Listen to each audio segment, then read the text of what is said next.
Hello students, आज मैं आपको वैसे तो हमारी पूरी बुक कंप्लीट हो चुकी है नंबर सिस्टम से, जो हमारा चैप्टर 1 है क्लास 9 का, उसके असर्शन और रीजन वाले क्वेश्चन बता रही हूँ। ये पेपर में, हर एक पेपर में ज़रूर आते हैं, ठीक है। सीबीएसई देता ही देता है। तो देखो फर्स्ट क्वेश्चन क्या दे रखा है, यहाँ पर असर्शन दे रखा है और ये रीजन दे रखा है। 3 rational number between 2 and 5, 2/5 and 3/5 are 9/20, 10/20 and 11/20, ये दे रखे हैं, ठीक है। रीजन में दे रखा है rational number between two, rational number P and Q is 1/2 P plus Q, ये दे रखा है, ठीक है। देखो इसे हम चाहें तो वैसे तो ये दोनों ही सही है, मैं आपको करके दिखा देती हूँ। जैसे हमें दे रखा है 2/5 दे रखा है और 3/5 दे रखा है, दोनों के डिनोमिनेटर सेम है, तो हमें यहाँ पे एलसीएम लेने की तो ज़रूरत नहीं है। अब हम क्या करेंगे, वो हमसे कितना मांग रहा है, 3 रेशनल नंबर मांग रहा है, तो 3 की जगह हम जितना भी वो मांगे n+1 करेंगे, ठीक है। तो इसमें क्या होगा हमारा, अगर हम n+1 करेंगे तो ये हो जाएगा 4। n क्या है, n हमारा जितना वो मांग रहा है, जैसे यहाँ पे 3 मांगा तो n हो गया हमारा 3, 3+1। हम क्या करेंगे, ऊपर नीचे दोनों को 4 से ही मल्टीप्लाई कर देंगे। बात समझ में आई? तो ये कितना हो गया, 4 2 जा 8 और 5 4 जा 20, और ये 4 3 जा 12 और 5 4 जा 20। तो 8/20, अब जो तुम्हारे हो गए नंबर 12/20, ठीक है।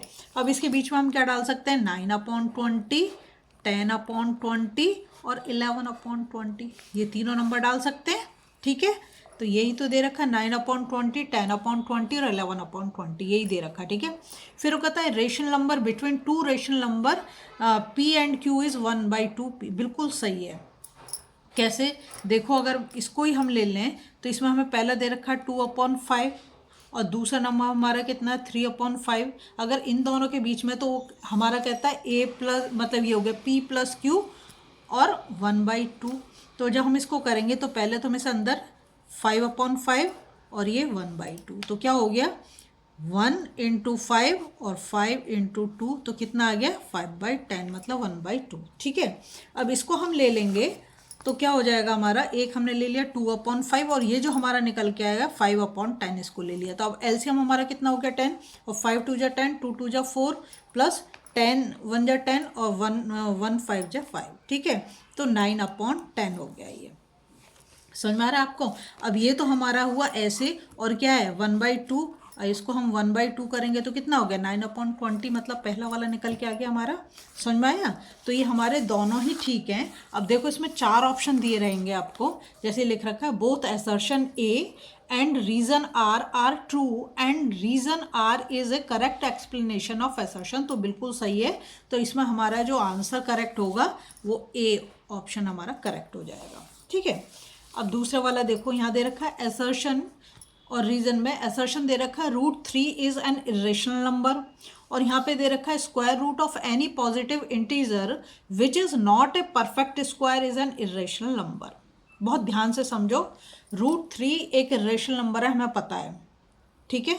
इरेशनल नंबर कौन से होते हैं, जो क्या होते हैं नॉन टर्मिनेटिंग और नॉन रिपीटिंग होते हैं, उन्हें हम बोल देते हैं इरेशनल नंबर, और रूट में दे रखा है, ठीक है। दूसरा उस जो रीजन दे रहा है, रीजन में क्या कह रहा है, square root of a positive integer which is not a perfect square, तो √3 तो परफेक्ट स्क्वायर नहीं होगा, इज एन इरेशनल नंबर, तो दोनों चीज़ सही है। तो इसमें भी हमारा जो ऑप्शन करेक्ट होगा वो ए ऑप्शन करेक्ट हो जाएगा, ठीक है। अब आते हैं हम थर्ड वाले क्वेश्चन पे।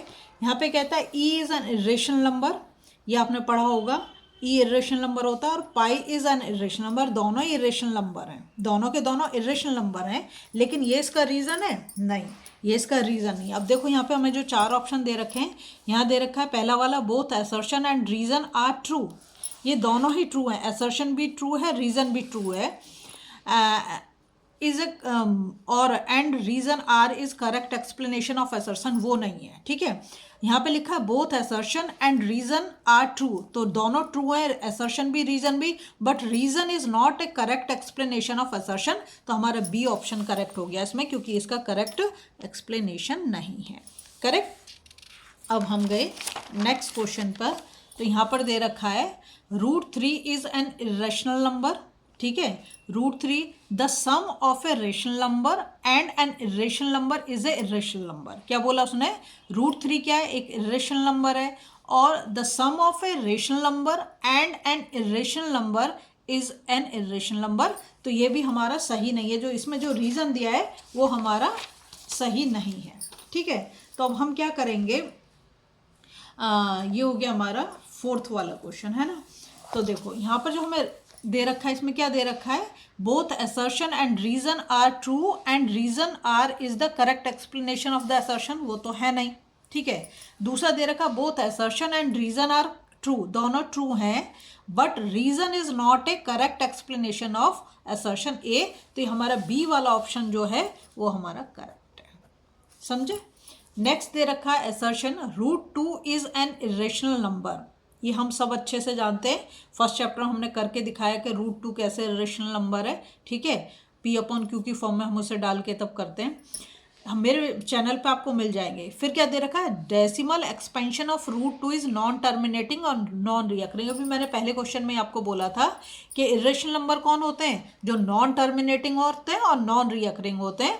तो ये दोनों ही क्या है, हमारे सही है, असर्शन भी सही है, रीज़न भी सही है, और इसका एक्सप्लेनेशन भी सही दे रखा है, जो रीज़न दे रखा है वो भी सही दे रखा है। तो हमारा ऑप्शन ए जो है वो करेक्ट हो जाएगा, ठीक है।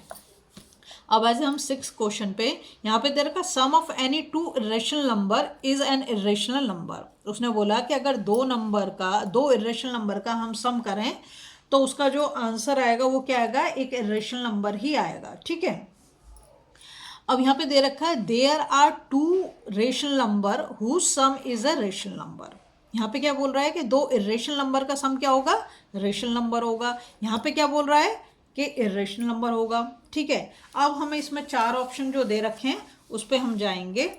तो यहाँ पे दे रखा है both assertion and reason are true and reason is a correct explanation, ये तो नहीं है। यहाँ लिखा both assertion and reason are true, ऐसा भी नहीं है, but reason R is not a correct explanation of the, ये भी सही नहीं है। Assertion is true and reason is false, ये ऐसा भी नहीं है। अब दे रखा है assertion is false and reason is true, तो ये हमारा डी ऑप्शन जो है इसमें ये हमारा ठीक है, तो हम डी ऑप्शन को टिक कर देंगे, ठीक है। नेक्स्ट आया there are 2 rational number whose sum and product both are rational. क्या बोला उसने, 2 रेशनल नंबर हैं जिनका एडिशन करो तो भी रेशनल नंबर मिल रहा है और मल्टीप्लाई करो तो भी रेशनल नंबर मिल रहा है, ठीक है। फिर वो कहता है रीजन में there are numbers which can not be written in the form of P/Q। तो P/Q की फॉर्म में अगर उसे हम नहीं लिख सकते तो वो तो हो गया हमारा इरेशनल नंबर, ठीक है। कहता है Q is not equal to 0, P and Q both are integers. अब हम क्या करेंगे, इसमें जो है हमारा यहाँ पर जो इसने बोला कि there are 2 rational number whose sum and product both are rational number, मतलब प्लस करने से भी रेशनल नंबर आंसर आ रहा है और मल्टीप्लाई करने से भी रेशनल नंबर आंसर आ रहा है, ठीक है। यहाँ पर ये जो बात बोल रहा है ये कह रहा है there are numbers which can not be written in the form. अगर हम P/Q की फॉर्म में नहीं लिख सकते तो वो तो क्या हो गया, फिर इरेशनल नंबर हो गया, ठीक है। अब इसके लिए हम क्या आंसर लेंगे, देखो यहाँ पे दे रखा है both assertion and reason are true and reason R is a correct explanation of the assertion, ये तो नहीं है। Both assertion and reason are true but reason is not a correct explanation of the assertion. तो ये हमारा B वाला जो है ये हमारा सही है, यहाँ पे मैंने लिखा नहीं है, तो इसमें हमारा बी ऑप्शन जो होगा वो करेक्ट होगा, ठीक है। तो हम जाते हैं नेक्स्ट पे। नेक्स्ट में दे रखा है the decimal representation of 3/8 is terminating. क्या बोल रहा है, decimal representation of 3/8 is terminating, और रीजन क्या दे रहा है, if the denominator of a rational number is of the form of 2 to the power m into m 5 to the power n, where m and r non-negative integers, then its decimal representation is terminating। बिल्कुल सही बात। अब देखो हम क्या करेंगे, इसमें मैं तुम्हें करके दिखाती हूँ। इसने दिया हमें 3/8, तो डेसिमल रिप्रेजेंटेशन में हम क्या करेंगे, 8 से हम 3 को डिवाइड करेंगे, तो ये तो जाएगा नहीं, यहाँ पे मैं पॉइंट लगाऊंगी, 0 लगा दिया। अब क्या हो गया हमारा 8 3 जा 24 माइनस 10 से 4 गया 6, 0 लगाएंगे, 8 7 जा 56, ठीक है। यहाँ पे 4, फिर एक 0 लगाए, 8 5 जा 40, हो गया, खत्म हो गया यहाँ पर। तो ये कैसा हो गया, टर्मिनेटिंग हो गया। कैसा हो गया, टर्मिनेटिंग। अगर ये टर्मिनेटिंग हो गया तो यही तो बोल रहा है, the decimal representation of 3/8 is a terminating. अब अगर इसकी हम बात करें कि जो इसका डिनोमिनेटर का वो लेंगे, यहाँ पर वो बोल रहा है ना कि इन the form of 2 to the power m and 5 to the power n, बिल्कुल सही बोल रहा है, ठीक है। तो ये हमारा इसमें कौन सा ऑप्शन, ए ऑप्शन हमारा करेक्ट हो जाएगा, ठीक है। अब आते हैं हम नेक्स्ट पे, तो वो कह रहा है 2/6 and 3/9 are equivalent rational number, ठीक है, असर्शन में ये बोल रहा है और वो बिल्कुल सही बोल रहा है। अभी मैं तुम्हें करके दिखाती हूँ। यहाँ पर बोल रहा है both 2/6 and 3/9 are equal to 1/3 in their lowest term, ये भी बिल्कुल सही है। अब मैं आपको करके दिखाती हूँ कि कैसे सही है। देखो, उसने हमें कहा कि 2/6 और 3/9 इक्वलेंट है। कैसे, 2 1 जा 2 और 2 3 जा 6, 3 1 जा 3 और 3 3 जा 9, दोनों इक्वली तो आ गए, 1/3 1/3 आ रहा है ना। या ऐसे भी कर सकते हो, दूसरा तरीका ये 2/6 जो अपनी छोटी क्लास में करते हो क्रॉस मल्टीप्लिकेशन। अगर तुम 9 से 2 को मल्टीप्लाई करो तो 9 2 जा 18 और 6 से 3 को मल्टीप्लाई करोगे तो 18, तो दोनों तो इक्वल आ गए। तो क्या हो गए, इक्वलेंट रेशनल नंबर हो गए, ठीक है। अब वो कहता है 2/6 एंड 3/9 आर इक्वल टू 1/3। अभी तुम्हें करके दिखा दिया, दोनों 1/3 1/3 आ रहे हैं। तो असर्शन भी सही है और रीजन भी सही है, दोनों चीज़ सही हो गई, ठीक है। तो इसमें हमारा जो है ऑप्शन ए जो दे रखा, both assertion and reason are true and reason is a correct explanation of assertion, तो हमारा ए ऑप्शन इसमें करेक्ट हो जाता है। अब जाते हैं हम क्वेश्चन नंबर 10 पर। यहाँ दे रखा है 7 इज ए रेशनल नंबर, ठीक है।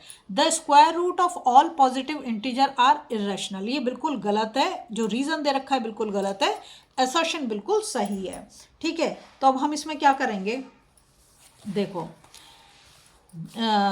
इसमें मैं तुम्हें करके दिखाती हूँ। यहाँ पे दे रखा है 7 इज ए रेशनल नंबर, ठीक है। देखो, मैं हमेशा रेशनल नंबर कैसे लिख सकते हैं, P/Q की फॉर्म में लिख सकते हैं, और Q is not equal to 0, तो 7/1 अगर मैं लिखूं तो भी तो 7 होगा। तो ये तो रेशनल नंबर हो गया क्योंकि P/Q की फॉर्म में मैंने लिख दिया। अब वो कहते थे square root of all positive integer. देखो, अगर मैं यहाँ पर √4 लिखूँ, ये पॉजिटिव इंटीजर है, इसका स्क्वायर रूट निकालूं तो कितना आंसर आ जाएगा, 2 आ जाएगा। और 2 क्या है, 2 तो एक रेशनल नंबर है। वो कह रहा था square root of all positive integer are irrational, तो ये तो इरेशनल नहीं हुआ, ये तो क्या हो गया, रेशनल हो गया, ठीक है। तो इसलिए जो है, अब हमारा इसमें देखेंगे, यहाँ पे दे रखा है पहला वाला तो नहीं है, है ना। ये सेकंड वाला जो ये सही है, both assertion and reason are true, दोनों ठीक हैं, but reason R is not correct explanation of assertion, ठीक है। तो ये हमारा आ गया, नहीं, इसमें बोला था square root of all positive integer are irrational, सारे तो इरेशनल नहीं होंगे, मतलब ये तो हमारा क्या हो गया, गलत हो गया। और ये वाला हमारा सही है, असर्शन सही है और रीज़न हमारा फॉल्स है। तो इसके लिए हमें क्या लेना पड़ेगा, assertion is true and reason is false, ठीक है। तो ये हमारा सी वाला इसमें करेक्ट हो जाएगा, ठीक है।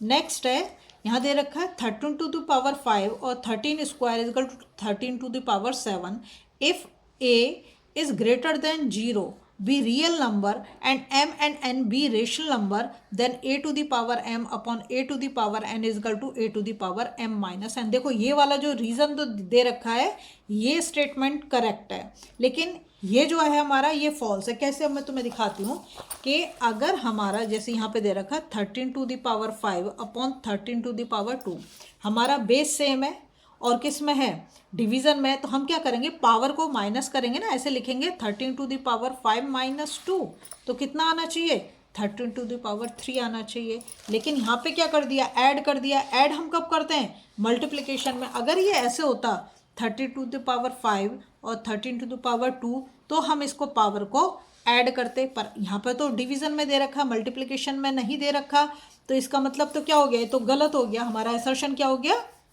फॉल्स हो गया, ठीक है। और ये जो है यहाँ पे ये जो दे रखा है ये बिल्कुल सही दे रखा है। इफ़ ए क्या आपका 13 है, इज ग्रेटर देन 0, बिल्कुल सही। Be real number and m and n be the rational number, ये 5 और 7, ठीक है। तो अब इस फॉर्म में हम करेंगे तभी तो हमारा सही होगा। तो इसलिए जो है इसमें हमारा जो डी ऑप्शन है assertion A is false, assertion A तो हमारा फॉल्स हो गया and reason is true, reason true है, ठीक है। तो हमारा इसका डी ऑप्शन जो है यहाँ पर मैं लिख देती हूँ, डी ऑप्शन यहाँ पे हमारा करेक्ट होगा। अगर आपको वीडियो पसंद आ रही है ना, प्लीज़ लाइक शेयर सब्सक्राइब कर दें, फॉलो जरूर करें।